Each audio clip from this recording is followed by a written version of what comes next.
Ladies and gentlemen, we're back to yet another titillating, orgasmic edition of Radical Rockin' Record Reviews. And I'm your host, Wild Ride Bassist, Mick Watkins, otherwise known as Dick Twatkins. And today, guys, we're going to talk about a brand new release that I think has been out maybe close to a week, maybe a week or two. We're talking about Slash featuring Myles Kennedy and Conspirators' brand new album, 4. There it is, guys, the new Slash album. Slash, the longest name in hard rock. Slash featuring Myles Kennedy and the Conspirators. The brand new album. We're going to get into it, a full-on review as I do. But before that, I want to talk about something else. Get your ass on www.bandcamp, or was it www.WYLD and purchase the brand new Wild Ride EP, Gasoline Alley. I mean, look at that, Gasoline Alley. You got Kid Vicious on drums. You got Chief on lead vocals, lead guitar. Tommy Blitz on lead guitar and vocals. And back there, wielding the baseball bat, none other than yours truly, Mick Watkins, otherwise known as Dick Twatkins, on bass and vocals. www.WYLD RYDE.Welcome. Pick up a CD copy and is all the other cool Wild Ride swag and merch. But anyway, we're here to talk about Slash, featuring Myles Kennedy and the Conspirators, 4. Number 4, the 4th album. Now, before we get into that, let's talk about the history of the band and my personal history with Slash featuring Myles Kennedy and the Conspirators, okay? Way back in 2010, Slash puts out a solo release, okay, right here. It's called Slash, just plain and simple Slash. And I was pretty excited about it because I am a Slash fan.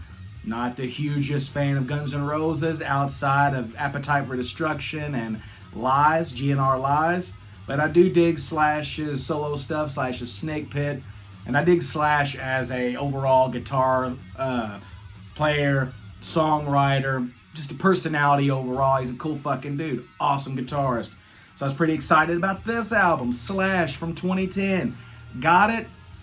And man, outside of a couple songs, I thought this was kind of a shit sandwich. Not really that big. I mean, it's Slash writing all the songs with special guest vocals here and throughout.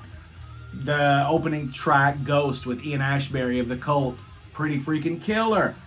You know, it's got Lemmy on it, Dave Grohl, Kid Rock, M. Shadows from Avenged Sevenfold, Iggy Pop. But the two songs that stood out to me, the two songs that totally kicked my dick in the dirt, were Back to Cali and Starlight, featuring Myles Kennedy on vocals. And dude, I love those two songs. And from then on, I heard those tunes, and I was like, you know what? Slash needs to say, fuck this. I want to hear a full-on Slash album with Myles Kennedy as the lead singer. With that being said, so you got that. So then Slash goes out on tour for that album to promote it, and he gets Myles Kennedy to be the lead singer. And then in 2011, the next year, they released this, Slash featuring Myles Kennedy live, Maiden Stoke, July 24th of 2011. So you got this cool live album, and they just cover lots of Guns N' Roses classics, some Slash's Snake Pit, and some of the songs on the Slash album. And even, I think they do some Velvet Revolver, maybe a Velvet Revolver song or two. But yeah, anyway, Back to Cali, Starlight on this. Awesome album. Awesome live album. And this is where you kind of solidified Slash featuring Myles Kennedy and the Conspirators with Brent Fitz on drums, Myles Kennedy on vocals, Slash on lead guitar, of course, and Todd Dammit Kearns on bass. And some other dude. I don't know his name. The blonde guy. I think he played a badass BC Rich Mockingbird. But regardless, this is a good live album. So then they released that. And then came the first official debut album of Slash featuring Myles Kennedy and the Conspirators from 2012. One of my favorite songs from the year of 2012, which 2012 was a great year for hard rock and heavy metal. You had some excellent albums come out that year, including this one, From 2012, Slash featuring Myles Kennedy and the Conspirators, Apocalyptic Love. Awesome stuff. Great album. Modern classic in my opinion. In my opinion, and I know I might be in the minority in this, but I think this is the best thing Slash has put his name on since Appetite for Destruction. Am I wrong? Am I right? In the comment section down below, let me know. Is this album as good as I think it is? Is this the best thing Slash ever did since Appetite? Or am I just completely fucking insane? Let me know. But this is a great album. Loved it. So then, and what was this? In 2014, Slash featuring Myles Kennedy and the Conspirators released World on Fire. Another killer release. Another good album. This album is basically like a double album. It's got 17 tracks, which is kind of hard to do. But dude, they rock it out. Full on 110 on most of this album. This is a damn good album. Is it as good as Apocalyptic Love? In my opinion, no. It's a kind of a little lesser of an album, but it's still good. So some great songs. World on Fire, Shadow Life. Baby, she's a matter, she's an overdrive, but it's alright. Oh, good song. Wicked Stone, 30 Years to Life, Bent to Fly, Dirty Girl, Iris of the Storm. Good stuff on this album. So I like this. Not as good as Apocalyptic Love, but it's a good album. So then, the next release. From 2018. This was Slash featuring Myles Kennedy and the Conspirators, Living the Dream. Now this album never connected with me. Gotta be honest.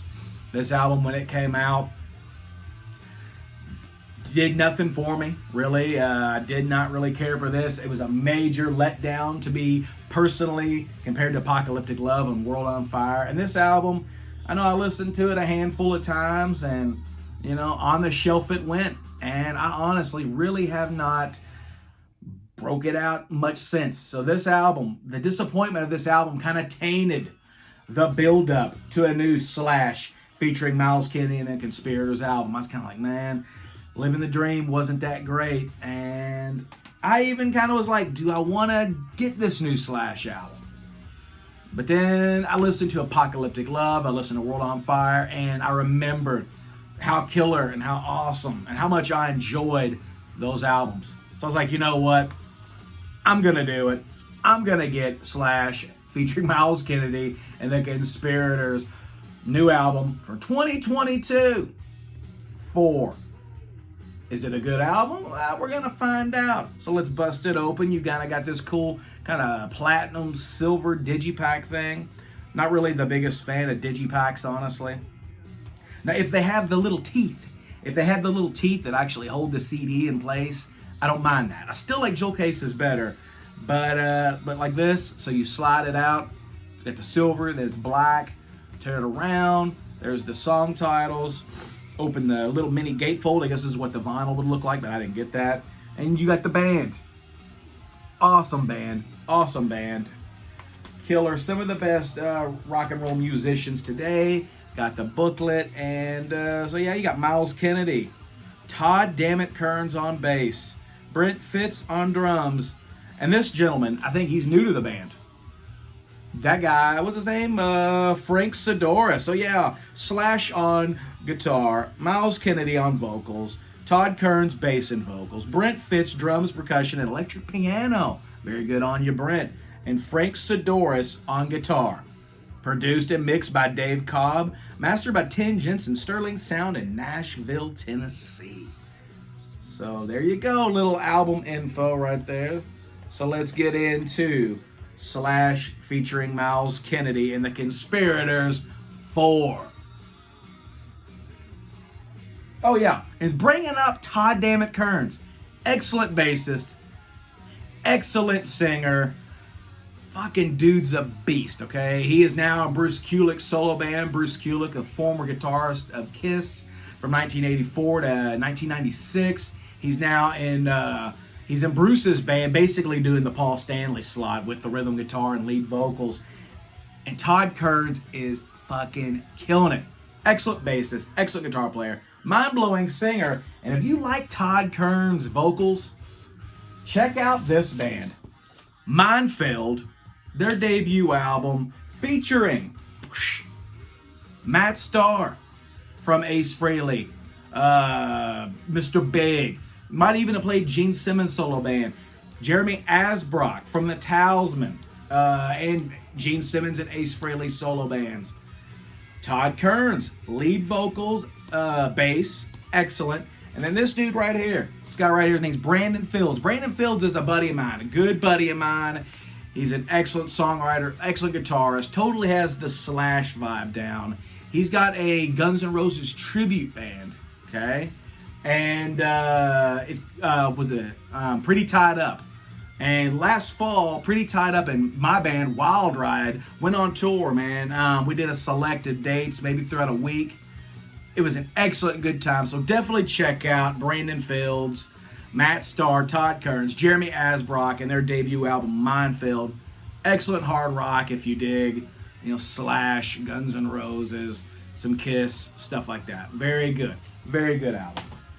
So once again, let's get into Slash, featuring Myles Kennedy and the Conspirators. It's kind of hard to say. Slash, featuring Myles Kennedy and the Conspirators 4. As always, got my handy dandy notebook, little Haunt flashback sticker on it. Let's get down to the notes, shall we? Because I gotta take notes, because my burned out brain can't remember all this shit. Alright, so the album kicks off with The River is Rising. Alright, River's Rising. Cool tune. Gotta say that when I first heard the lead-off single, The River is Rising, I was not crazy about it. I was like, this song it's okay. But just right off the bat, listening to it on the album, the first thing that hit me was, my God, listen to that heavy, crude production. That really hot, distorted production. Maybe a little tad bit brick-walled, which a lot of times I don't like that aspect of modern production. Was when all the levels of everything is just pushed to the max and there's no separation between the instruments.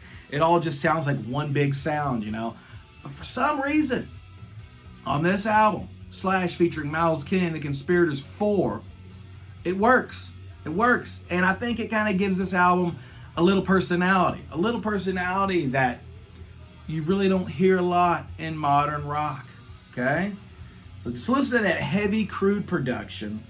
I dig the sliding kind of octave riff that starts the song off. It's kind of chaotic, it's kind of crazy sounding. Cool chorus, cool catchy chorus. Definitely gets stuck in your head. Badass kind of punk rock vibe at the ending with a neat little Slash riff. That song and this album, definitely a grower. When I first listened to that song, when I first listened to this album before, when I first run through, I was kind of like, it's kind of more of the same. Living the dream. Wasn't really that impressed by it. But it's a grower this morning, writing these notes and listening to it again, soaking it all up. This is my 5th overall listen to this album. And I gotta say, pretty good. Pretty damn good. So track number 2, Whatever Gets You By. Cool, heavy, dark riff. This crude production really works on this song. Kind of adds to the overall vibe and the atmosphere, okay? Would have made a cool Guns N' Roses song. I really would have liked to have heard what Duff McKagan and Axl Rose's voice and his kind of input would have gave for that song. It's cool. One of the best tracks on the album. Awesome scream from Myles Kennedy before the chorus. Quick to the point song. It's like, 3.5, 4 minutes, like most of the songs on this album. No bullshit, good stuff. Track number 3, C'est La Vie. Bust out the top box, bitch. Wow, wow, wow, wow, wow, wow, wow, wow. Cool groovy riff, straight from the Aerosmith, Joe Perry, Brad Whitford book of songwriting. Sounds like it could have been off something off Aerosmith Rocks. Really dig Todd Kearns' bass tone during the verse. It's real kind of dirty, nasty, distorted. Excellent stuff. Another infectious chorus. Good tune. So far, 3 out of 3. 3 out of 3. Okay? Track number 4, The Path Less Followed, which is the song playing in the background right here on my stereo. Awesome opening riff. Classic Slash. The song would sound great this song would really translate live, I feel. So on the 4 tour, I think Slash featuring Myles Kennedy and Conspirators should definitely consider busting this tune out if they already haven't. So yeah, straight up rocker. Really dig this song. Another favorite on the album, cool chorus. So far, 4 for 4, guys. Track number 5, my favorite song on the album, Actions Speak Louder Than Words. My notes say, favorite song on the album, love songs that rock the cowbell action. Got that cool kind of groovy Peter Criss, Steven Adler cowbell action. Love the old school riff during the bridge. Almost kind of sounds like Kiss. It's almost got a little bit of the Kiss vibe to it. Love the please don't waste my time line in the chorus. Awesome song. So far, 5 for 5. 5 for 5. Track number 6, Spirit Love. Okay, now in my opinion, this is where the album takes a little bit of a dip. Not as good as the first 5 tracks, but nonetheless, good tune. Oh shit, busting out this sitar. The sitar, or as I might call a shit-tar, okay? I gotta admit, I'm not the biggest fan of the shit-tar in rock music or metal music. I mean, it's okay, but I don't know, something about the sound of that instrument doesn't drive me wild. It doesn't drive me crazy. Cool, dark vibe. Almost kind of has like a Alice in Chains kind of vibe. Almost like a kind of a dark, kind of 90s Alice in Chains kind of vibe to it. Pretty cool. Cool subject matter about, I don't know, fucking or banging a ghost. I don't know. Kind of sounds like the dude, Myles Kennedy, maybe might have had a sexual encounter with an apparition. Kind of like how Dan Aykroyd's character, Ray Stantz, does on Ghostbusters. Remember that part? And then kind of the montage where he's laying in the bed and the ghost comes and unzips his pants and gives him a BJ in the middle of the night and he rolls his eyes back in his head. So maybe Myles Kennedy might have had a sexual encounter with an apparition, a ghost, a spirit. I don't know. Myles, let us know about it. What was the inspiration for Spirit Love? Good stuff so far, but a little dip in quality compared to the first 5 songs. Nonetheless, good song. Check it out. Track number 7, Fill My World. Sweet Child of Mine Part 2. The little beginning riff sounds very reminiscent of Sweet Child of Mine. It's got a cool laid-back chill vibe to it. You know, bridge is my favorite part of this. Kind of the said it won't be long, something like that. The bridge is my favorite part. Nothing spectacular. Total album track. Not going to be a single. Highly doubt they'll play it live. Good tune. Nothing that blows my mind. Doesn't knock my dick in the dirt. Just a okay, cool song. So that's track number 7, Fill My World. Track number 8, April Fool. More of that Aerosmith vibe. More of that Joe Perry, Brad Whitford, Aerosmith rocks, Aerosmith draw the line kind of groove and vibe. Definitely picks up the mood after the last 2 tracks. One thing that comes to mind when listening to this, because I'm sitting here listening to this song, studying it, writing my thoughts down, is it kind of sounds like this band, Slash, featuring Myles Kennedy and the Conspirators, they've definitely found a formula by this album, by 4. And with that being said, a lot of the songs at this point are kind of starting to sound a little samey. You know, you kind of like, is that April Fool or is that Fill My World or one of the other songs on the other album? A lot of the songs are kind of starting to sound the same a little bit. I think they need to maybe go for a little bit more different inspiration. Maybe bring in some outside songwriters to kind of help Slash and the boys out on some of the riff making. I mean, it's good stuff. I'm not cutting it down. Slash is a killer guitar player, legendary, one of the greatest of all time.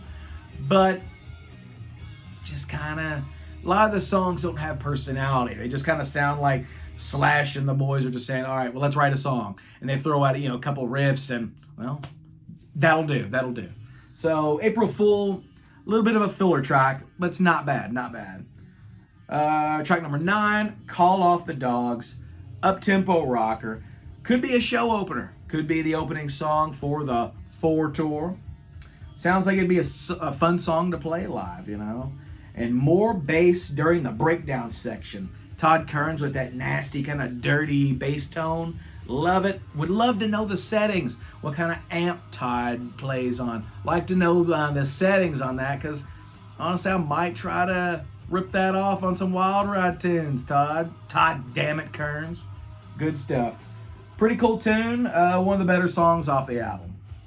And the final track, track number 10, Fall Back to Earth. Epic power ballad time. Very thematic opening riff. Good tune. Doesn't blow my mind. Nothing really special, Just another good album track, Nothing that I think that I would, if I'm not listening to this album, no, it's really not a song that I would return to. Be like, you know what? I think I really want to hear Fall Back to Earth by Slash featuring Myles Kennedy and the Conspirators. Good tune. Just nothing great. Nothing great.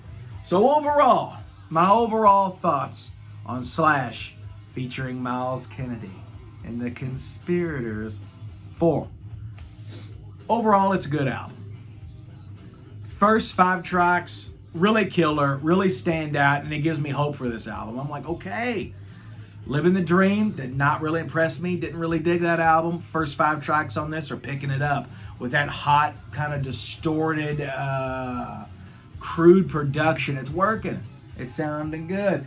But then after that, starting a little bit with Spirit World. But even Spirit World's pretty freaking badass. So maybe I gotta kind of, I'll put Spirit World with the first 5. So the first 6 tracks, really good. And I'm like, all right, this album's kicking ass. This is some good shit. But then track 8, 9, and 10, 7, 8, 9, and 10 are kind of lesser quality a little bit. They all kind of start to sound the same. They don't really have much personality to them. And the album to me loses steam. I get a little bored with it, So really in the ranking of these albums, Slash featuring Myles Kennedy and the Conspirators. Holy fuck, that's a mouthful. That's what she said. No, but really, the first 6 songs, really good. Tracks 7 through 10, they're okay, passable. Maybe a little bit of throwaway. It's a good album. We'll see how it goes with the rest of the year and my best of 2022 albums. We'll see how often I return to this, because I return to World on Fire and Apocalyptic Love quite often. Really dig those albums. Living the Dream, not at all. This album, we'll see how it goes. But this is definitely my 3rd favorite Slash featuring Myles Kennedy and the Conspirators album after Apocalyptic Love and World on Fire. Better than Living the Dream. And the Dick Twatkins ranking, I would give this album a 3-star ranking, 3-star review. And that really means good, good.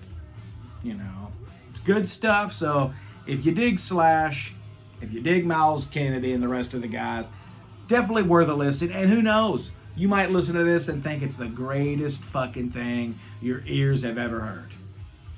This might blow your mind. This might be your favorite album of the year. For me, highly doubtful that it is. But you know what? I think these guys rock.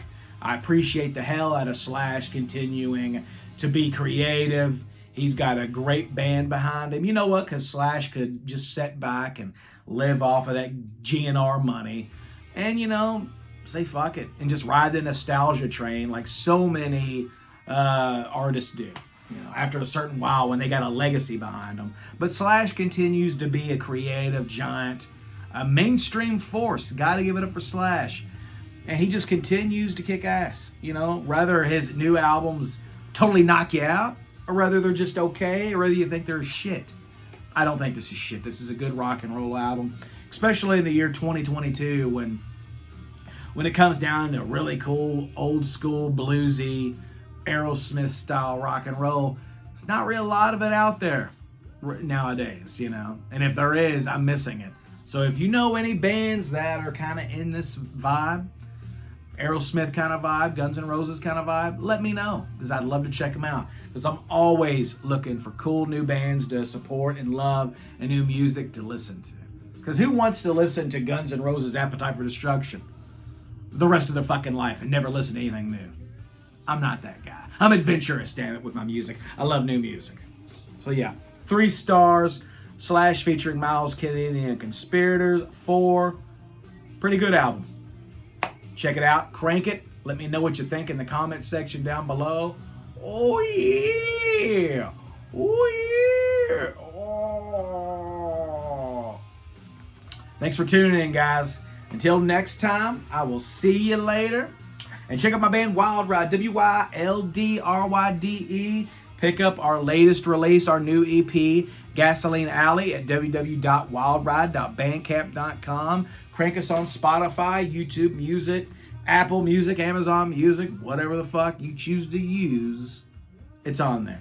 So until next time, guys, I will see you later. Crank some Slash, drink you a little Kings, and get you some Stink Finger. See you guys. Peace.